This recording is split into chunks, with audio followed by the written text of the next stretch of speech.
नमस्कार मित्रों, आज हम बात करने वाले शार्क टैंक के बारे में। शार्क टैंक एक ऐसा सीरियल आ रहा है टीवी के ऊपर, सोनी टीवी पर रात को 9 बजे केबीसी की जगह पर वो एक सीरियल चालू हुआ है जो लोग बहुत ही लोकप्रिय हो रहा है। जो नया कुछ करना चाहते हैं, नया एंटरप्रेन्योरशिप में जाना चाहते हैं, नया स्टार्टअप शुरू करना चाहते हैं, नया बिजनेस शुरू करना चाहते हैं, अपने बिजनेस को ग्रो करना चाहते हैं, ऐसे लोगों के बीच में शार्क टैंक बहुत फेमस हुआ है। आज हम लोग एक सवाल किसी ने मुझे पूछा था, शार्क टैंक को शार्क टैंक क्यों कहते हैं? शार्क टैंक को, जो शार्क टैंक सीरियल है, शार्क टैंक को शार्क टैंक क्यों कहते हैं? कहानी शुरू होती है जापान से। जापान के अंदर लोग जो मछली पकड़ने वाले जाते थे तो वो नजदीक नहीं जाते थे, वो बहुत दूर तक अंदर तक जाते थे, मछली पकड़ कर लाया करते थे।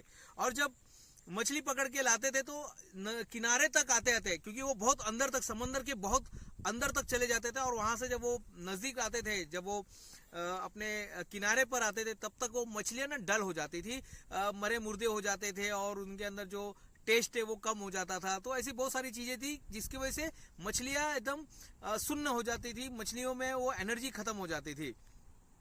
तो किसी ने बोला मछली को ताजी रखने के लिए, मछली को ताजी रखने के लिए टैंक में रखा जाए।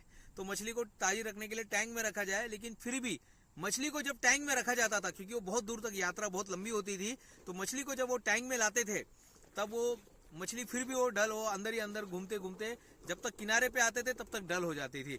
फिर उस पर संशोधन किया गया, उस पर आइडिया लिया गया, और बहुत कुछ संशोधन करने के बाद किसी ने बोला कि टैंक के अंदर जो टैंक होगा, मछलियों का जो टैंक होगा, उसके अंदर शार्क को रखा जाए। ऐसा शार्क जो उसको खाएगी नहीं, जो उसको काटेगी नहीं, जो उसको मारेगी नहीं, लेकिन वो शार्क टैंक जो है उनके ऊपर एक मॉनिटरिंग करेगी।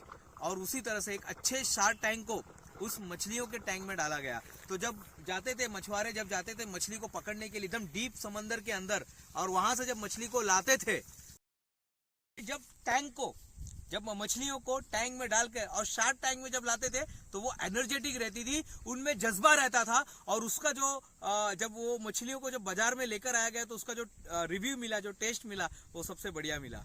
इसीलिए शार्क टैंक कहा जाता है मित्रों।